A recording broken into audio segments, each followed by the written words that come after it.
occhio a babordo! Capitano Babordo, qua avevo un problema. problema c'è? Avevamo a cambiarci il turno.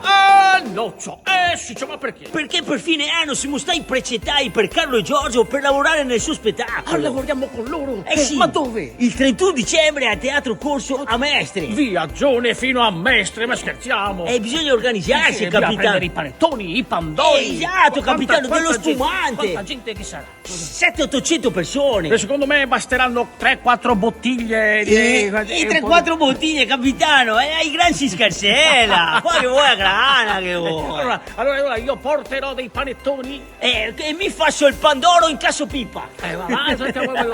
Quindi, ricapitolando, saremo al Teatro Corso il 31 dicembre. Dalle 22:30 fino alla mezzanotte che se fermo gli auguri dopo. Certamente, e per qualsiasi informazione qua sotto nella caption. E cosa sarà, Perché parlo capitano? anche inglese, esattamente, qua sotto, qua sotto. Va bene, dove che volete, ci 31 vediamo. dicembre. Ciao. Noccio.